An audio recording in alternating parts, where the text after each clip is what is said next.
아멘. 오늘은 위기의 순간에 기억할 것들, 위기의 순간에 기억할 것들이라는 제목으로 하나님의 말씀을 증거하겠습니다. 우리 먼저 인사할까요? 사랑합니다. 사랑합니다. 사랑합니다. 우와. 이야. 우와. 이야. 박수하겠습니다.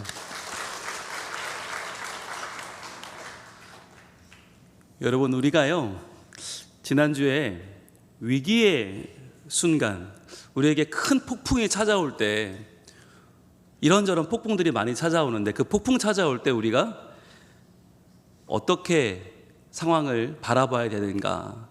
위기는 우리에게 많은 어려움도 주고 많은 깨달음을 주지만, 더 중요한 건 위기의 순간에 누가 일하시는가? 바로 하나님께서 일하신다라고 했습니다. 그래서 우리가 세 가지로 정리를 해봤는데요, 큰 폭풍이 밀려올 때 하나님은 제일 먼저 어떤 일을 하신다고 그랬어요? 하나님은 우리에게 실체를 드러내신다 그랬습니다. 우리가 평상시에는 다 멀쩡해 보이고 다 잘나 보이고 이만하면 괜찮아 보여요. 그런데 우리의 믿음의 실체, 믿음의 밑바닥이 어디서 드러나게 되는가? 바로 큰 폭풍을 만나면 우리 밑바닥이 다 드러나게 된다. 그래서 이런 폭풍의 때에 우리는 내 자신이 얼마나 연약한 존재인지를 알게 된다라고 했죠. 두 번째는 하나님은 우리의 소유를 드러내신다라고 했어요. 우리가 가지고 사는 것, 누리는 것이 마치 나인 것 같지만 그렇지 않고 언젠가는 다 바다에 던져버려야 되는 짐일 수도 있다는 거죠. 언젠간 우리는 다 버리고 주님 앞에 가야 되는 날이 올 수도 있다. 그러니까 우리의 소유는 내가 아니라는 거예요. 이 땅에서 하나님이 주신 복일 수는 있지만, 내가 이 땅에서 누리고 사는 것일 수는 있지만, 그것이 나는 아니다. 나를 보여주는 것은 될 수 없다.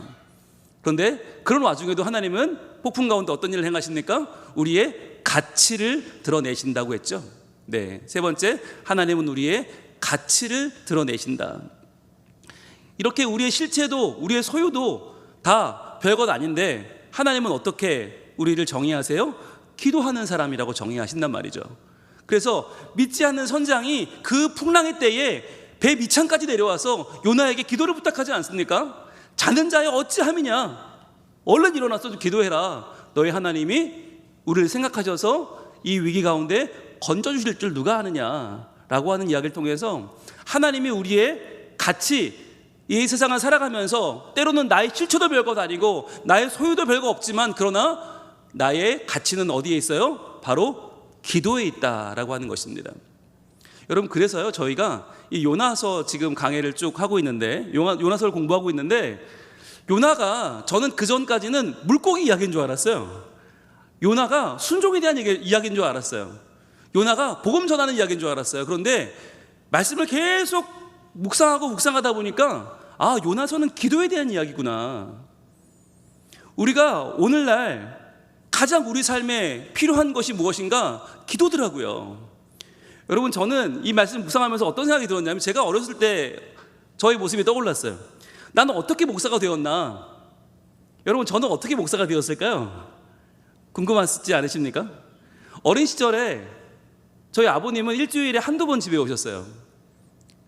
어머니가 거의 저희를 먹여 살리셨는데 보험 일도 하시고 옷가게도 하시고 뭐 닥치는 대로 일을 하셨어요. 근데 그렇게 일을 하던 어머니는 항상 늦게 오시는 거예요. 때맞춰 오신 적이 없어요. 제 기억에 9시가 되고 10시가 되고 11시가 되고, 어린 마음이 얼마나 늦어요. 아, 엄마가 날 버렸구나, 이런 마음이 드는 거예요. 그래, 말도 엄청 안 듣는 우리 두 아들을 엄마가 드디어 버렸구나, 이런 마음이 드니까 9시만 되면 기도가 나오는 거예요. 저도 모르게. 하나님, 우리 엄마 어디 계실지 모르겠지만 빨리 돌아오게 하시고 그 마음을 돌이키게 하시고 우리 두 아들을 불쌍히 여기게 하시고, 그 기도가 나오는 거예요. 10시만 되면 간절히 지는 거예요. 근데 신기하게 10시만 되면 저희 형은 자요. 야, 엄마 곧 오실 거야, 걱정하지 마. 형은 자거든요. 근데 저는 잠이 안 오는 거예요. 11시가 되고 12시가 되고 엄마가 와야 잠을 잘 수 있는 거예요. 너무너무 가슴이 막 뛰고, 아, 이제 세상이 끝나는 것 같고, 이제 나는 버려진 것 같고, 난 고아원을 가면 어떡하지? 나 이제 엄마 없으면 내일 학교 어떻게 가지? 상상력은 제가 되게 풍부했어요. 그 다음 날부터 벌어질 일들이 막 떠오르니까 잠을 잘 수가 없는 거예요. 그렇게 늘 12시가 다 돼 잠이 들면 그 다음 날 아침에 보면 엄마가 아침밥을 막 차리고 계시죠. 일어나! 빨리 학교 가야지! 막 그러시면 저는 엄마 오셨어요? 엄마! 그러는데 저희 형은 에휴 거봐 엄마 온다고 그랬잖아. 네, 그렇게 믿음이 충만하던 저희 형님은 지금 장로님이 되셨고 불안에 떨던 저는 목사가 됐어요. 근데 여러분 제가 돌이켜보면 그렇게 매일매일 하나님 앞에 기도했잖아요. 하나님 우리 엄마 빨리 돌아오게 해주세요. 그 마음 하나님 붙잡아 주세요. 버리지 않게 해주세요. 굉장히 기도하던 그 마음이 아침마다 저는 이제 그 응답을 받는 거예요. 엄마가 집에 와 계신 게 너무 큰 응답인 거예요. 저에게는 떠났던 엄마가 돌아왔다, 버린 줄 알았던 엄마가 돌아왔다. 이게 저에게는 매일매일의 기도의 응답이 되었어요. 그래서 그렇게라도 기도했고 그렇게라도 응답받았던 제가 목사가 됐더라고요. 오늘날 이렇게 말하면 또 여러분 기도 안 하실 것 같은데, 괜히 기도했다가 목사 될 거면 어떡하지? 막 이러면서 여러분 기도 안 하실 것 같은데, 여러분 중요한 건 기도하고 응답받은 삶의 증거가 있느냐 하는 것입니다. 적어도 여러분 기도하지 않으면 아무 일도 벌어지지 않아요. 기도하지 않으면 세상은 다 우연이고, 기도하지 않으면 세상은 다 세상의 방법대로 흘러가요. 그런데 그 세상의 방법 가운데에서 하나님의 일하심을 경험할 수 있는 유일한 방법은 기도입니다. 여러분 그래서 우리가 주일날 아침에 이 자리에 나와 있지만 주일 예배를 드린다고 해서 우리가 다 하나님의 백성은 아니에요. 주일날 예배를 드리고 있지만 우리가 일주일 내내 한 번도 기도하지 않는다? 내가 한 번도 하나님의 도우심을 구하지 않는다? 내가 한 번도 하나님의 손길을 필요로 하지 않는다면 과연 내가 하나님의 백성 맞나 돌아볼 필요가 있는 것입니다. 일주일에 한 번 안 나오면 티가 나니까 교회 와서 앉아있는 거 여러분 할 수 있어요. 그런데 정말 중요한 건 내가 그 한 주간의 삶을 살면서 하나님 앞에 얼마나 기도하며 살아가는가, 내가 얼마나 하나님을 부르짖고 하나님의 도움 없이는 살 수 없다고 고백하는 사람인가 하는 것은 정말 중요한 일이에요. 그래서 우리가 요나서를 공부하면서 성경을 알아가는 것만큼 중요한 것은 이 성경 안에 담겨있는 하나님의 마음을 배우는 것입니다. 그 마음이 무엇이냐? 저는 기도라고 확신하고 오늘 말씀을 묵상하고 여러분과 나누기를 원합니다. 자, 오늘의 설교의 제목이 뭐였는지 기억나세요? 위기의 순간에 기억할 것들이에요. 우리 삶에 찾아오는 수많은 위기들이 있습니다. 정말 우리의 삶은 위기의 연속이죠. 하나가 해결되면 또 하나가 찾아오고 또 하나가 찾아오고, 아니 해결되기 전에 또 찾아와요. 어떻게 해야 됩니까? 이 위기의 순간에 우리가 기억해야 될 첫 번째는 바로 같이 한번 외쳐볼게요. 시작. 기도하지 않을 때 위기는 더 커진다 하는 것이에요. 기도하지 않을 때 위기는 더 커집니다. 여러분 왜 우리가 기도해야 되는가? 위기의 순간에 여러분 기도하면요 시간이 멈춰요. 막 흘러가던 시간이 기도하는 시간이면 딱 멈추고 어디로 들어가는가? 영원의 시간으로 들어갑니다. 하나님을 만나는 거예요. 여러분 하나님이 역사하시는 시간은 인간의 시간과는 달라요. 인간의 시간은 흘러가지만 우리가 기도하는 순간에 모든 시간이 멈추고 하나님이 우리의 기도를 들으시고 하나님이 우리 가운데 개입해 들어오셔서 하나님이 일하시는 거예요. 그런데 우리가 기도하지 않고 그 위기를 적당히 어떻게 되겠지, 그래 뭐 어떻게든 흘러갈 거야 라고 생각하고 그 위기를 흘려보내게 되면 그때부터 우리의 위기는 걷잡을 수 없이 커지는 거예요. 우리가 지난주에 봤던 말씀이 요나서 1장 6절이었거든요 그 풍랑치는 순간에 가장 그 위기를 잘 아는 그 풍랑의 전문가인 선장이 배 밑창으로 찾아와 요나에게 이렇게 말했죠. 요나서 1장 6절 같이 한번 읽어봅니다. 시작. 선장이 그에게 가서 이르되 자는 자여 어찌함이냐, 일어나서 내 하나님께 구하라. 혹시 하나님이 우리를 생각하사 망하지 아니하게 하시리라 하니라. 아멘. 우리가 지난주에 이 말씀을 봤는데, 자, 뭘 요청해요? 그 바쁜 와중에, 그 정신없는 와중에 기도하라는 거 아니에요. 자는 자여 어찌함이냐, 네가 자면 어떡하냐, 일어나서 네 하나님께 구하라, 기도하라는 거죠. 기도해라. 그러면 혹시 하나님이 우리를 생각하셔서 불쌍히 여기셔서 망하지 아니하게 하시리라, 우리를 살려줄 거 아니냐. 여러분, 이 다음에 사실 어떻게 돼야 돼? 7절 어떻게 이어져야 돼요? 그래서 요나가 벌떡 일어나서 기도했더니 하나님이 응답하셨더라. 이래야 맞는 거 아닙니까? 여러분, 이게 정상 아니에요? 저렇게까지 믿지 아니하는 선장이 찾아와서 부탁을 하고 제발 좀 기도해달라고, 네가 기도하면 살 거라고 하는데 7절은 요나의 기도로 이어지지 않습니다. 오늘 7절 말씀 어떻게 이어지나 한번 같이 읽어봅니다. 시작. 그들이 서로 이르되 자 우리가 제비를 뽑아 이 재앙이 누구로 말미암아 우리에게 임하였나 알아보자 하고 곧 제비를 뽑으니 제비가 요나에게 뽑힌지라. 자, 기도하지 않아요. 여러분, 여기서 만약에 요나가 기도했다 그러면 이 요나서는 다르게 흘러갔을 거예요. 그런데 기도하지 않으니까 어떻게 해요? 그들이 서로 이르되, 선원들이 이야기하는 거예요.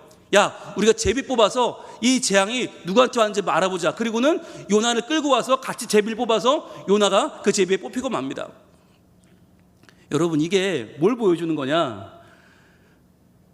너무나 자연스럽게 세상은 기도하지 않는 것을 전제로 하고 있어요. 그런데 우리의 신앙은 어때요? 우리의 신앙은 기도하는 게 올바른 전제인 거예요. 여러분, 기도하지 않으면 상황은 더 악화됩니다. 기도하지 않으면 우리의 위기는 더 커질 뿐이에요. 여러분, 우리가 기도할 때 어떤 일이 벌어지죠? 기도할 때 하나님이 일하십니다. 여러분, 이게 중요한 거예요. 내가 기도해봤자 무슨 일이 벌어지겠어라고 하는 사람들이 있어요. 왜? 기도해본 적이 없는 거예요. 근데 기도한 사람들은 반드시 알게 돼요. 아, 기도하면 하나님이 일하시는데, 여러분 어떻게 일하시죠? 하나님은 세 가지 정도로 응답하시는, 첫 번째는 하나님은 문제를 해결해 주시든지, 그렇죠? 우리의 문제 가지고 기도할 때 하나님은 그 문제가 해결할 만한 것이면 해결해 주십니다. 여러분, 이런 일 많이 겪으셨죠? 아, 이게 될까 했는데 정말 되네? 하나님 정말 일하시네? 이런 경우도 있어요. 그런데 어떤 경우에는, 두 번째는 문제는 해결이 안 돼요. 문제는 해결이 안 되는데 내가 그 문제를 이길 힘을 주시는 거예요. 분명히 상황은 변한 게 없는데 그 상황이 내게 더 이상 문제가 안 돼. 더 이상 나는 이것 때문에 힘들지 않아. 나는 이것을 뛰어넘을 만한 인격과 신앙을 갖추게 된 것이죠. 네, 그러든지 아니면 문제도 해결 안 됐고 나도 넘을 힘이 안 생겼는데 그것 때문에 내가 배우게 되죠. 아, 내가 이렇게 살면 안 되는구나 하는 걸 배우게 되는 거예요.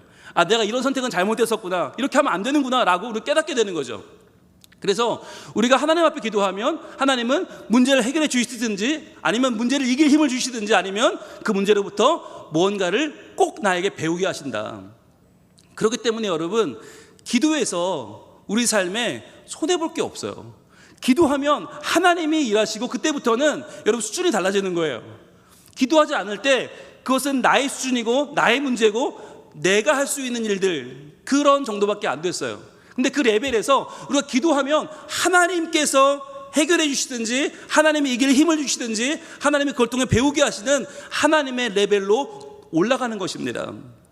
그래서 여러분, 기도하지 않으면 위기는 더 커질 뿐이에요.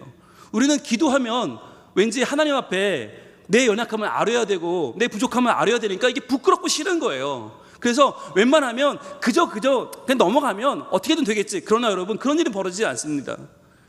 문제가 찾아올 때 위기의 순간에 가장 먼저 무릎을 꿇을 수 있기를 원합니다. 여러분, 그것이 용기입니다. 무릎을 꿇고 하나님 앞에 나아가서 주여 어찌합니까? 라고 외칠 수 있는 게 용기예요. 성경에 보면 여러분, 자기 힘으로 문제를 해결한 사람이 없어요. 정말 없어요. 그런데 왜 이들이 신앙의 위인이 됩니까? 왜 이들이 세상이 감당 못한 믿음의 사람들이 됩니까? 무릎을 꿇었기 때문이에요. 하나님 도와주세요. 하나님 저 좀 어떻게 해주세요. 주여 저에게 힘이 없어요 라고 외칠 때 하나님께서 우리의 인생을 변화시켜 가실 줄로 믿습니다. 자, 오늘 두 번째, 위기의 순간에 기억해야 될 두 번째는 뭐냐면, 같이 한번 읽어봅니다. 시작. 기도하지 않을 때 주도권을 빼앗긴다 하는 것이에요. 여러분, 기도하지 않을 때 문제만 커지는 게 아니에요. 위기만 커지는 게 아니라 우리가 세상에 주도권을 빼앗게 됩니다. 여러분, 이게 정말 중요한 건데, 여러분, 교회가 기도하는 교회일 때 세상은 교회를 함부로 대할 수 없어요. 그렇죠. 분명히 선장이 요나에게 기도를 부탁했잖아요. 만약 요나가 기도했다면 어느 선원도 요나를 건드릴 수 없었을 거예요. 어디를 함부로 건드려요? 선장이 부탁한 기도를 드리는 선지자를 어떻게 건드려요? 그런데 요나가 기도하지 않으니까 함부로 끄집어내는 거예요. 끄집어내서 어떻게 합니까? 우리 오늘 1장 7절 말씀 다시 한번 읽어볼게요. 요나 1장 7절 시작. 그들이 서로 이르되 자 우리가 제비를 뽑아 이 재앙이 누구로 말미암아 우리에게 임하였나 알아보자 하고 곧 제비를 뽑으니 제비가 요나에게 뽑힌지라. 지금 어느 한 명이 얘기하는 게 아니에요. 너도 나도 서로 이르되, 너도 나도 지금 서로 한마디씩 하는 거예요. 왜? 주도권이 넘어간 거예요 이미. 요나가 기도하지 않으니까 저 뭐 선지자라는데 기도도 안 하네, 야 끌고 와, 그리고는 우리 제비나 뽑자, 이렇게 하는 거죠. 여러분, 제비를 뽑는다는 게 어떤 것입니까? 누군가에게 책임을 몰아가자는 거예요. 여러분, 이게 세상의 방법이에요. 세상은 위기가 찾아오면요 그거를 누가 책임지려고 하지 않아요. 왜 내가 책임을 져요? 바보예요? 누군가에게 책임을 몰아붙이면 되는데. 여러분, 제비를 뽑는다는 게 어떤 거죠? 내가 걸릴 확률이 별로 없어요. 그렇잖아요. 이 큰 배에, 중동에 출발해 유럽으로 가고 아프리카로 가는 이 배에 사람이 얼마나 많을까요? 배 밑창에 있는 요나까지 끌어냈다면 지금 전체 배에 있는 사람 다 모인 거예요. 그럼 그 중에 수백 명, 수천 명일 텐데 n분의 1로 따지면 내가 걸릴 확률이 얼마나 돼요? 거의 없어요. 게다가 여러분, 여기 배는 이 선원들에게는 홈그라운드 아닙니까? 제비를 뽑는다는 게 우리처럼 어떻게 이렇게 뽑는 게 아니라 어떻게 하는 거냐면, 윷놀이 생각하시면 돼요. 윷놀이. 나무를 던져요. 나무를 던지면 그 나무가 어떻게 넘어지느냐에 따라서 걸리고 안 걸리고를 하는 거예요. 여러분, 그러면 선원들이 걸릴까요, 안 걸릴까요? 선원들은 내내 배에서 하는 일이 그거예요. 맨날 하는 게 그건데 걸리겠어요? 안 걸리죠. 그러니까 이 배에 처음 탄 뜨대기 중에 한 놈 아무나 걸려라, 이걸 이렇게 하는 거예요. 여러분, 이게 무엇입니까? 이미 주도권이 넘어갔다는 거예요. 여러분, 세상의 방법으로 세상의 주도권을 넘겨준 상태에서 교회가 이길 수 있는 길은 없습니다. 교회가 생존할 수 있는 길은 없습니다. 세상은 항상 자기네 방식이에요. 자기네 방식이 제일 중요한 게 뭐예요? 돈이 되냐는 거예요. 돈이 되냐, 실용적이냐, 당장 뭐 떨어지는 게 있냐, 이게 세상의 기준이에요.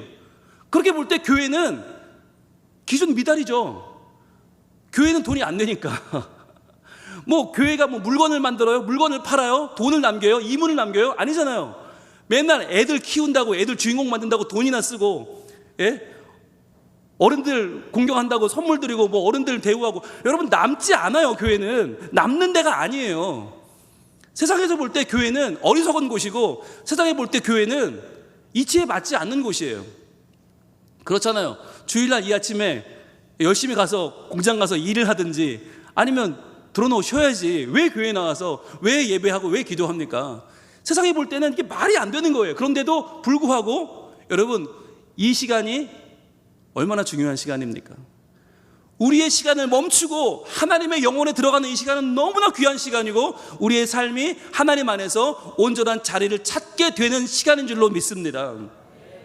여러분, 더 이상 세상의 주도권을 내어주지 맙시다. 여러분, 교회가 기도하지 않으면요 세상은 교회를 계산적으로 바라보게 돼요.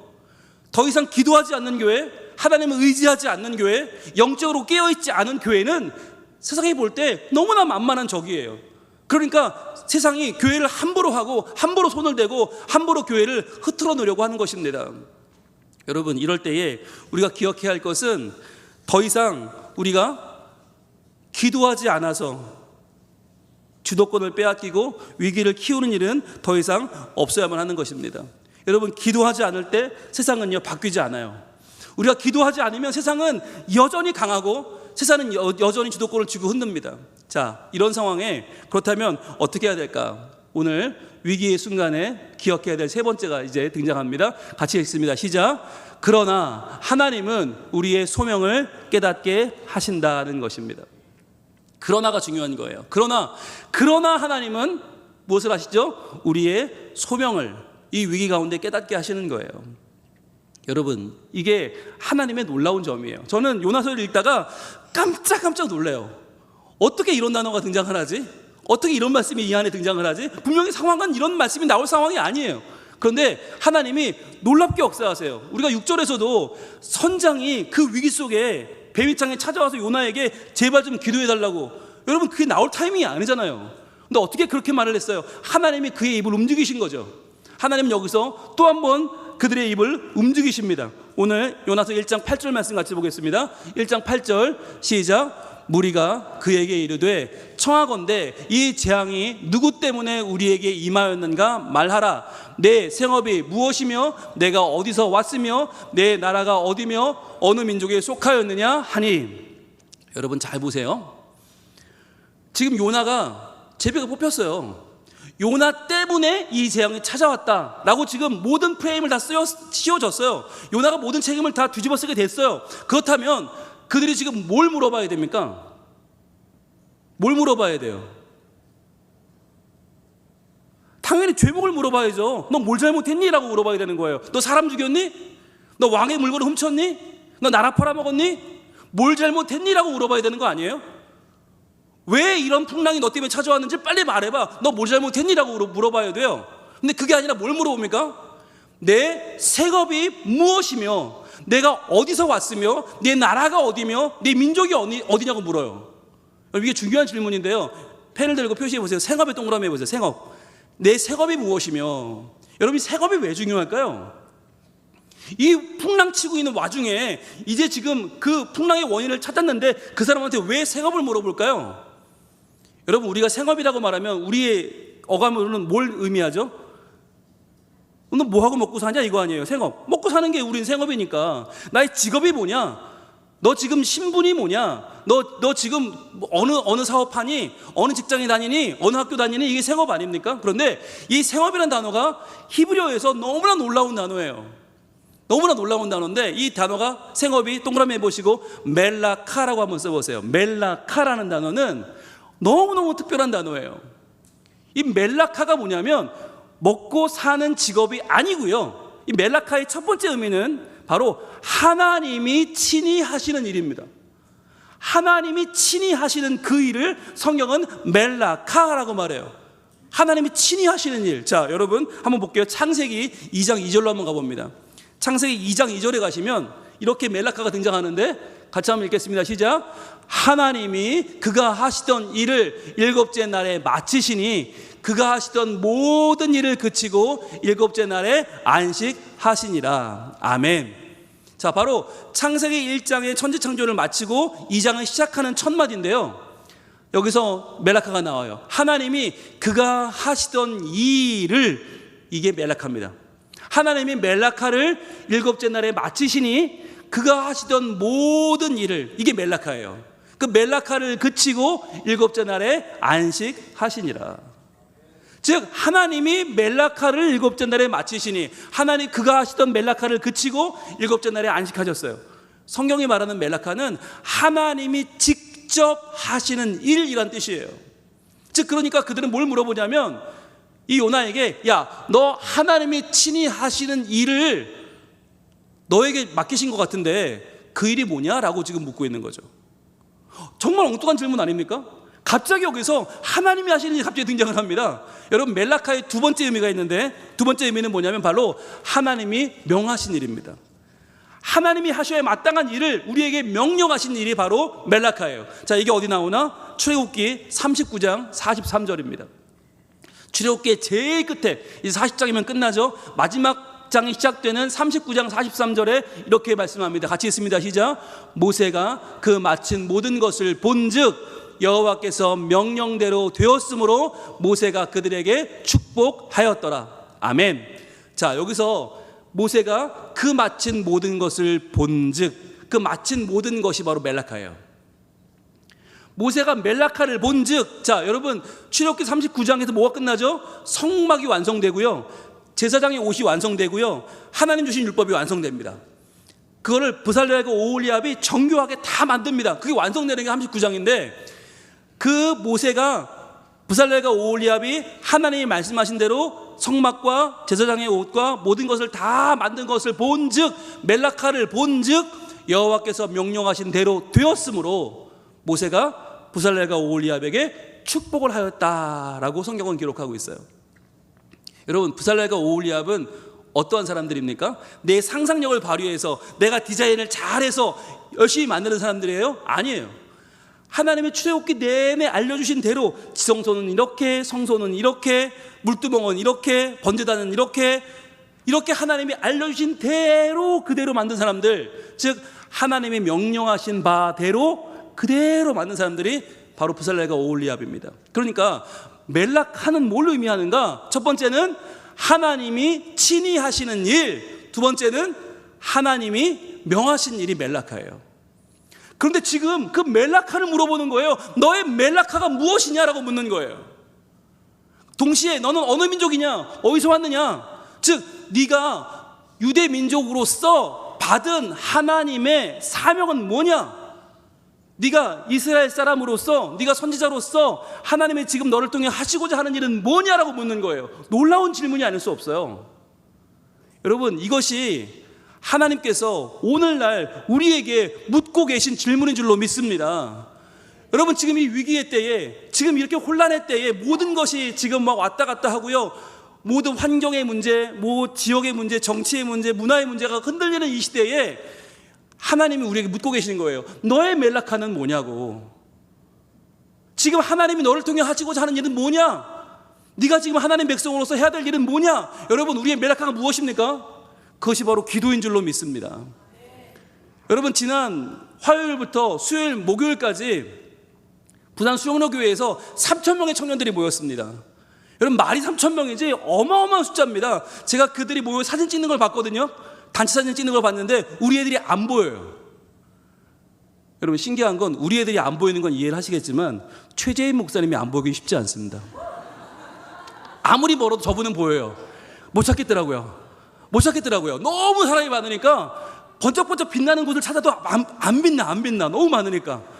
야, 저는 거기서 감동을 받았어요. 이렇게 많은 청년들이 전국 각지에 모여들어서 기도하겠다고, 이 민족을 살리겠다고, 하나님 나라를 구하겠다고 이렇게 기도하고, 이렇게 정말, 와, 제가 제 아들이라 얘기는 안 드리려고 그랬는데 월요일날 청년 하나가 휴가를 나왔어요. 군에서 휴가 나와서, 월요일날 휴가 나와서 화수목 수련회하고 금요일날 복귀했어요. 4박 5일 휴가를 코스타에 다 때려 박았어요. 이 미친놈이. 지 아빠는 속이 터져 죽는데 같이 만나서 밥 한 끼를 못 먹고 2박 3일을 코스타에 갔다 왔다니까, 이놈이. 그래서 제가 아들 면회하러 코스타에 갔습니다. 그렇잖아요. 화천 가는 것보다 나으니까 수영로에 가서 아들 얼굴 봐야 되잖아요. 여러분, 이 청년들을 보면 제가 어떤 마음을 가졌냐면, 이 나라는 소망이 있구나. 회사를 휴가 내고 오고 일정을 조정해서 오고 그 3일간 많게는 25명의 우리 청년들이 참여해서 시간마다 은혜 받고 기도를 하는데 정말 하나님이 이들을 통해서 위대한 일을 하시겠구나라고 하는 소망이 생겼습니다. 이들은 신앙의 불씨를 지핀 것입니다. 이 불씨를 누가 이어가야 합니까? 바로 우리들인 줄로 믿습니다. 여러분, 이제 기도하기 좋은 계절이 돌아왔습니다. 이제 조금 선선해졌습니다. 그죠? 이제는 열대야가 조금 누그러 들었습니다. 여러분, 이때가 우리에게 하나님이 기도하라고 하시는 때인 줄로 믿습니다. 여러분, 기도하면 하나님이 일하실 것입니다. 기도하면 하나님이 역사하실 것입니다. 여러분, 지난 8.15 광복절, 제79주년 광복절이 있었죠. 여러분, 그 광복절이 어쩌다가 찾아온 날이 아니에요. 어쩌다가 강대국들이 서로 협의해서 그냥 한국 독립시켜주자 이런 날이 아니에요. 정말 피나는 기도가 있었고, 하나님 앞에 간절한 기도가 있었고, 하나님 앞에 정말 이 나라의 자주 독립을 위한 기도가 쌓여서 싸우고 포기하지 않았어요. 그랬기 때문에 모든 나라들이 인정한 거예요. 대한제국이 우리 이 광복의 파트너임을 인정하고 대한민국은 독립되는 게 맞다라고 인정한 거예요. 여러분, 이 시대에 아직 독립하지 못한 우리의 삶이 있다면, 우리의 생각이나 우리의 상황이 있다면, 하나님 8.15 광복의 기쁨이 우리의 삶 가운데 다시 한번 이루어지기를 원합니다. 하나님, 믿음으로 독립하게 하여 주옵소서. 세상 가운데 잡혀있는, 저당 잡힌 우리의 마음과 뜻과 생각이 온전히 하나님께 돌아오게 하여 주시옵소서. 여러분, 기도해야 됩니다. 언제까지 합니까? 주님 다시 오실 때까지. 주님 다시 오실 때까지. 주님, 저희는 기도하겠습니다. 하나님이여, 우리의 기도 가운데 하나님 역사하셔서 우리의 다음 세대가 우리보다 더 하나님을 의지하는 기도의 세대가 되게 하여 주시옵소서. 주님, 이제 부산 코스타로 불을 붙인 청년의 세대가 온전히 하나님만 의지하고 하나님만 따르고 하나님만 붙잡는 세대가 되게 하여 주시옵소서. 그리고 이번 올 여름, 이 다음 세대의 모든 여름 행사가 끝났는데 단기 선교를 갔다 오고 수련회를 다녀온 우리 이 청년들과 다음 세대들이, 이 귀한 성민의 가족들이 주여 다시 한번 불타올라 이 가을에 하나님 앞에 기도하면서 하나님을 올려드리며 하나님께 영광 돌리며 주님 깨어있는 주의 백성들이 되게 하여 주옵소서. 그래서 우리의 가정마다 이제 이전에 할 수 없던 믿음의 결단을 하게 하시고, 이전에 조용하던 우리의 심령이 기도로 끌어오르게 하시고, 다시 한번 하나님 앞에 우리의 삶을 결단하는 우리 삶에 하나님을 향한 믿음의 외침들이 올려지게 하여 주시옵소서.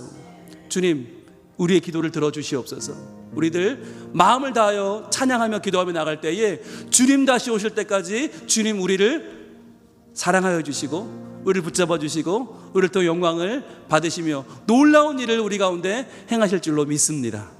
찬양하겠습니다.